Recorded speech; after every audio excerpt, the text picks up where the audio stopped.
When an atheist professor publicly mocked God in front of Keanu Reeves, he expected an easy victory, an effortless display of intellectual superiority. But what he got instead was a moment that would shake his confidence to the core. It happened at one of those prestigious academic conferences where scholars and thinkers gathered to discuss philosophy, science, and the evolving world. It was the kind of event where professors reveled in showcasing their intellect, often dismissing traditional values in favor of modern rationalism. Among the attendees that day was Keanu Reeves, a man known not just for his cinematic legacy, but for his introspective nature, philosophical depth, and quiet wisdom. His presence was unexpected, yet not entirely surprising. Keanu had long been fascinated by the intersection of faith, science, and human existence. Professor Richard Anderson, a well-known figure in academic circles, had built his reputation on sharp wit and sharper criticism of religious beliefs. He prided himself on dismantling tradition, particularly Christianity,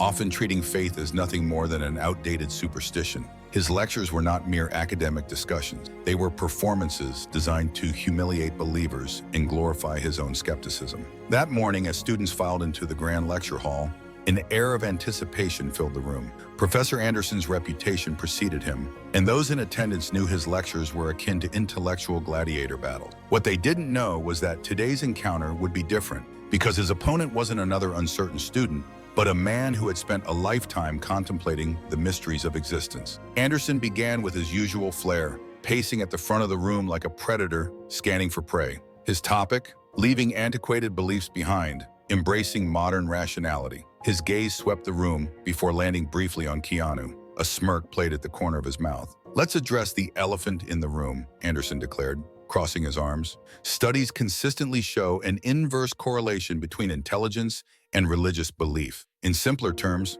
for those who might need it," he smirked, eyes flickering toward Keanu, "the smarter you are, the less likely you are to believe in supernatural fantasies." A few students chuckled uncomfortably as Anderson pulled up a graph illustrating what he claimed to be a decline in religious belief as IQ and education levels increased. "See this downward trend?" he continued, his voice brimming with confidence. "This is what happens when people outgrow mythology. Fascinating, isn't it?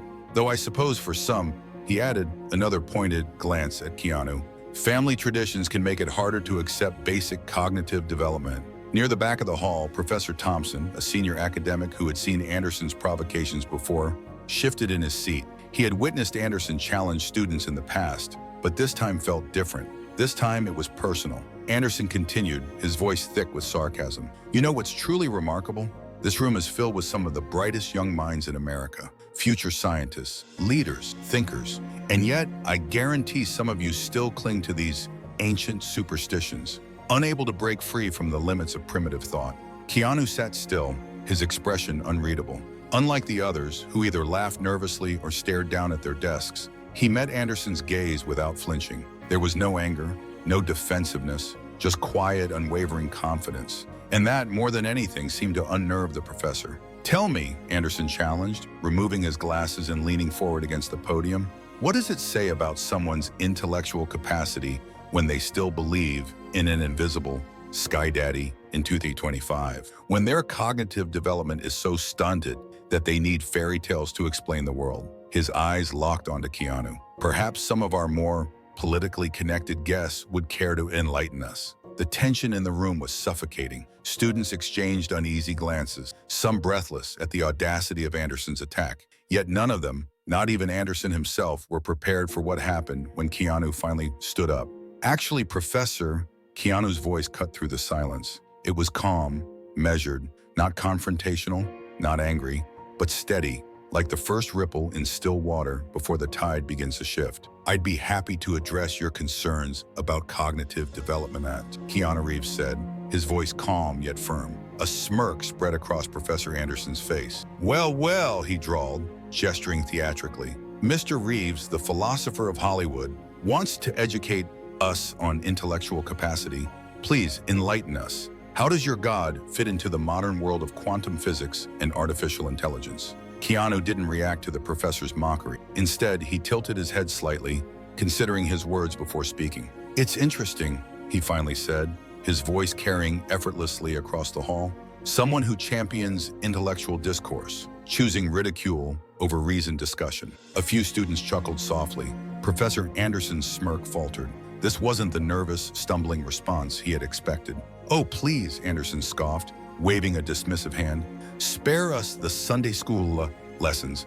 I've spent 30 years studying cognitive development. Are you suggesting you know better?" Keanu took a slow step forward, exuding the quiet confidence he was known for. "I'm suggesting," he said, his voice unshaken, "that your bias is showing, Professor." The room was silent. "You claim to follow the evidence," Keanu continued, his gaze steady, "yet you ignore the countless brilliant minds, both past and present, who reconcile faith and reason. Newton, Planck, Collins." Anderson let out a sharp laugh.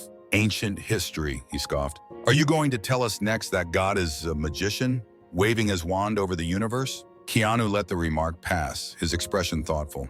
"You know what's fascinating, Professor?" he said, standing a little straighter. "You mock faith while exhibiting your own kind of religious devotion, a blind faith in your own intellectual superiority. You've created your own dogma, that anyone who disagrees with you must be cognitively inferior." The room fell completely silent. Professor Thompson leaned forward slightly, watching as his colleague's face reddened. Anderson had debated many students over the years, but this was different. His next words came out almost as a snarl. "Fine, Mr. Reeves, you want to debate? Let's debate." He folded his arms. "Come down here and explain to us all how your medieval beliefs hold up under scientific scrutiny.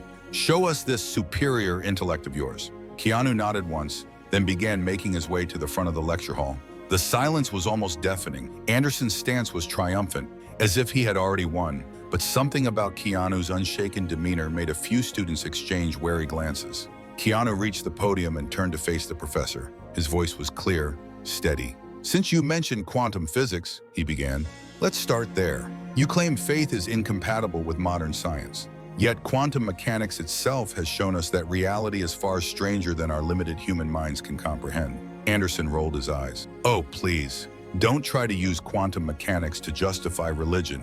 "I'm not finished, Professor," Keanu interrupted politely, but firmly. A flicker of annoyance crossed Anderson's face, but Keanu continued unfazed. "You spoke earlier about cognitive development," he said.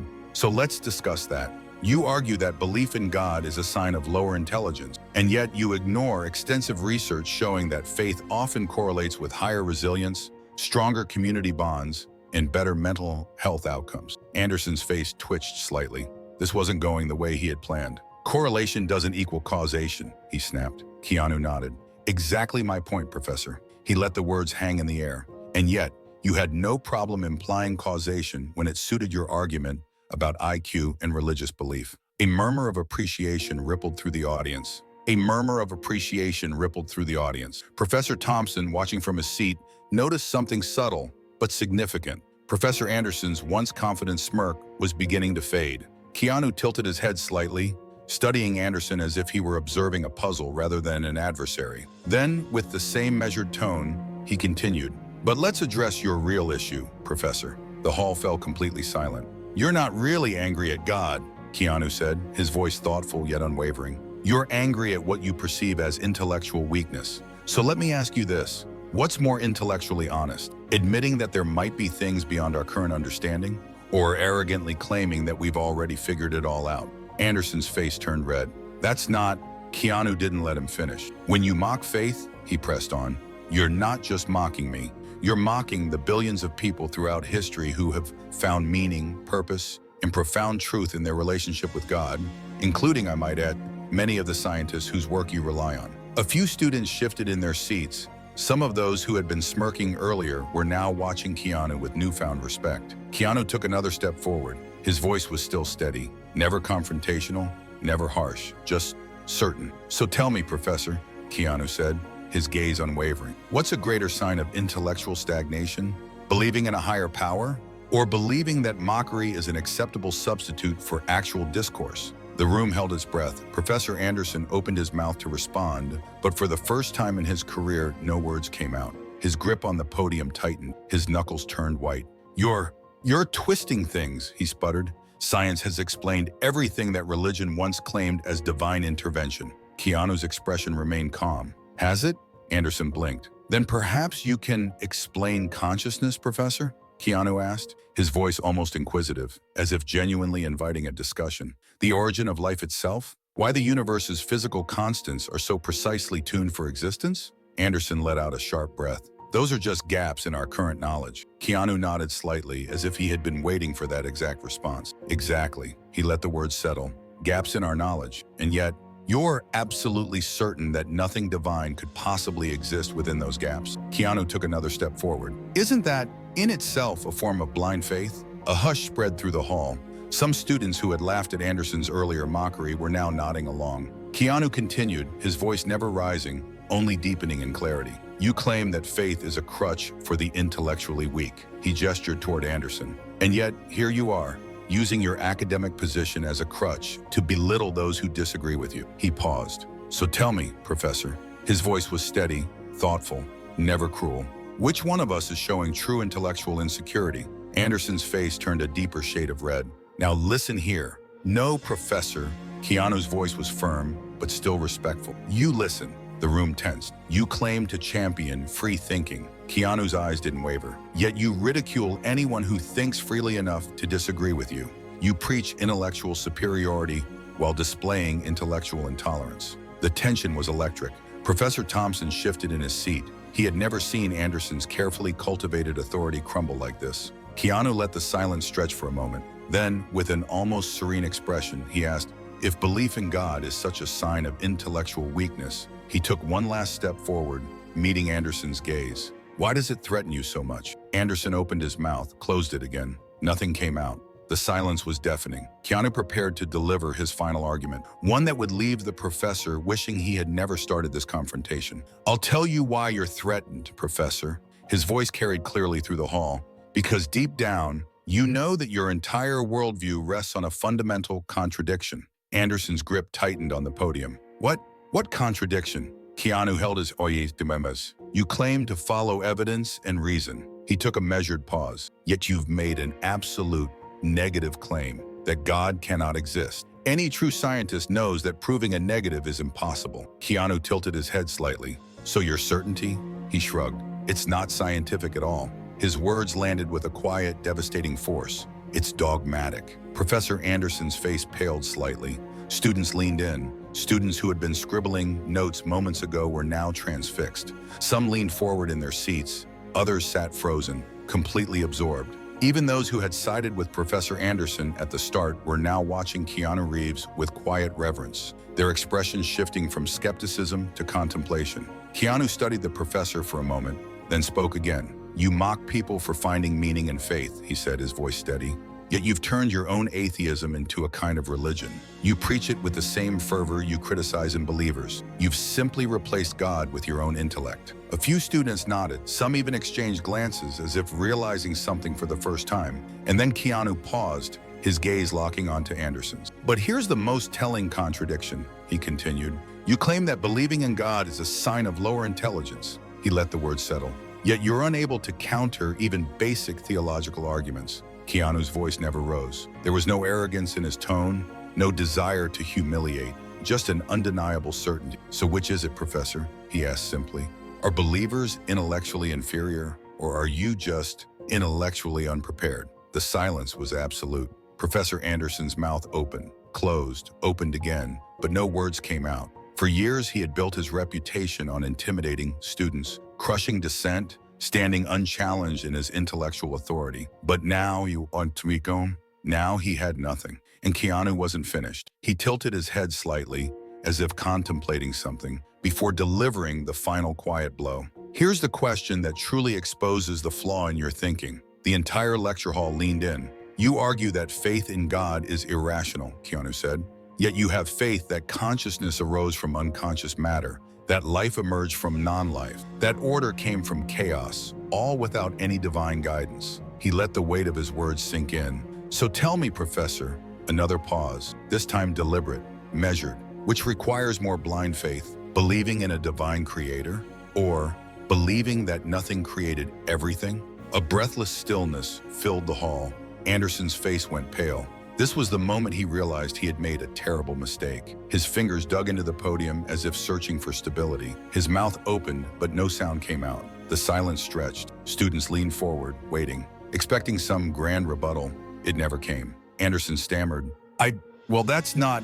His words crumbled before they even fully formed. His hands trembled slightly against the podium. His once imposing presence now seemed smaller. Keanu exhaled softly, then spoke one last time. "Professor," he said, his tone still respectful, still unwavering. "Your bias against faith isn't based on reason. It isn't based on evidence." He paused. "It's based on prejudice." He let that truth settle. And prejudice, as you often teach, is the enemy of true intellectual discourse. Professor Thompson, who had been watching everything from the back of the room, finally intervened. "Perhaps," he said, rising from his seat, "we should return to our scheduled program. We have a lot of material to cover today." The professor's voice was steady, but his expression betrayed something else: sympathy.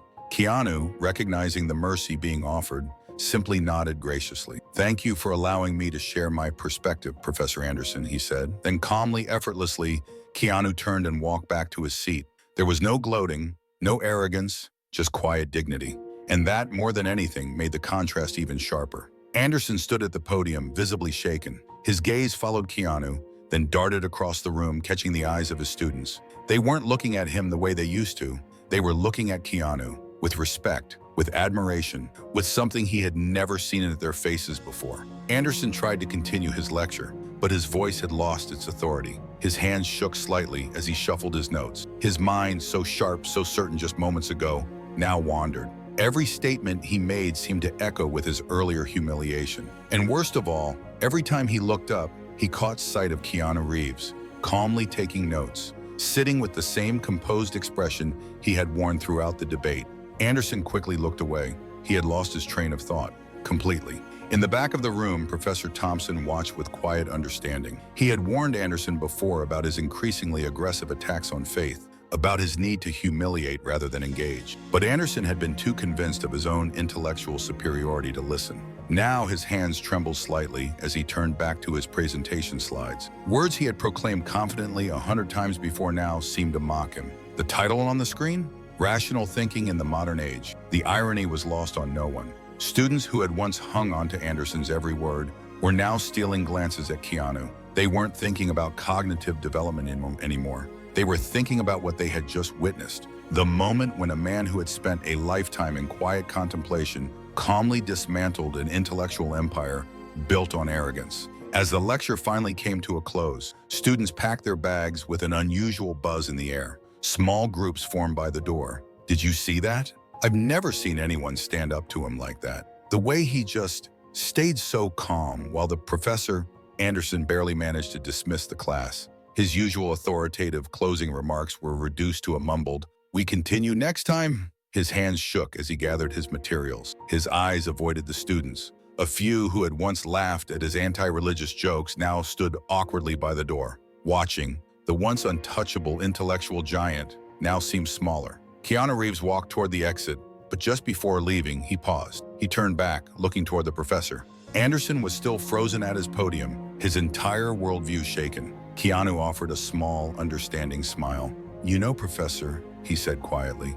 Anderson looked up. "In all my years, no one has ever made me question my own arrogance quite like you did today." The professor blinked. Keanu nodded. "Sometimes the strongest arguments for faith come from those who try to destroy it." Anderson swallowed hard. For once, he had no comeback. He simply nodded, slowly. "Maybe," he murmured. "Maybe the truly closed minds aren't the ones who believe, but the ones who mock those who do." And with that, Keanu Reeves turned and walked away. Anderson stood in the empty lecture hall, staring at his notes. 30 years of intellectual certainty reduced to meaningless scribbles. And outside, the legend of what had just happened was already beginning to spread.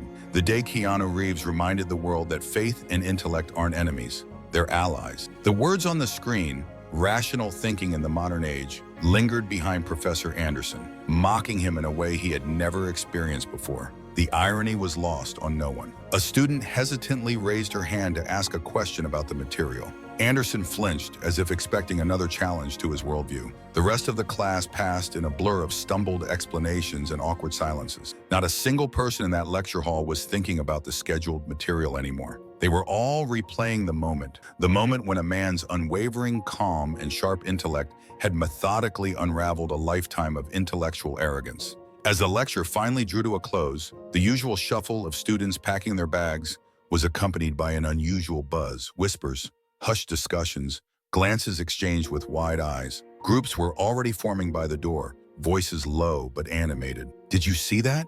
I've never seen anyone stand up to him like that." The way he just stayed so calm while the Professor Anderson, barely managed to dismiss the class. His usual authoritative closing remarks were reduced to a mumbled, "We continue next time." His hands shook as he gathered his materials, avoiding eye contact with anyone. A small group of students, the same ones who had previously laughed at his anti-religious jokes, now stood awkwardly by the door watching. The once intimidating professor seemed to shrink behind his podium. The intellectual giant who had dominated this hall for years had been revealed as something far less impressive. And then a voice, "Keanu." Keanu Reeves had been walking toward the exit when a student called his name. "That was incredible." Others nodded in agreement. Some even began to applaud. Through it all, Keanu remained humble, offering a polite nod of gratitude, but refusing to revel in his opponent's humiliation. Meanwhile, at the front of the room, Professor Thompson approached his colleague. Anderson was still frozen behind the podium, his gaze unfocused. "Richard," Thompson said quietly, "perhaps this is an opportunity for some reflection." Anderson just nodded. His eyes were fixed on the empty seat where Keanu had been sitting. That empty seat seemed to mock everything Anderson had believed, everything he had assumed about faith, intelligence, and his own unquestioned superiority. And now the question wasn't whether he would change his approach to teaching. It was how much of his worldview would survive this encounter. Later that afternoon, as the conference concluded, Professor Anderson was seen sitting alone in the now empty lecture hall, staring at his notes. 30 years of mocking faith, reduced to meaningless scribble by a man who had never raised his voice, never wavered, never faltered. "Excuse me, Professor." Anderson looked up. Standing at the doorway was Keanu Reeves. There was no arrogance in his expression, no trace of victory, just quiet understanding. For the first time that day, Anderson's arrogance was gone. What had replaced it was something new, respect. He exhaled sharply, then spoke. "You know," Anderson said quietly, "in all my years of teaching, no one has ever made me question my own intellectual arrogance like you did today." Keanu offered a small, knowing smile. "Sometimes," he said, "the strongest arguments for faith come from those who try to destroy it." Anderson nodded slowly. Then after a moment he murmured, "Maybe," he swallowed, "maybe the truly closed minds aren't the ones who believe, but the ones who mock those who do." Keanu didn't say anything. He just held Anderson's gaze for a moment, gave a polite nod, and then he was gone. That day became legendary, not just as the day when Keanu Reeves defended faith with extraordinary eloquence, but as proof that when truth meets arrogance, truth always wins. The video of the debate spread like wildfire, reaching universities across the country. Some saw it as a battle of intellect. Others saw it as a lesson in humility. But one thing was clear: faith and intellect are not enemies. They're allies in the search for truth. If this story inspired you, don't forget to like and subscribe. Thanks for watching. Stay thoughtful. Stay open-minded.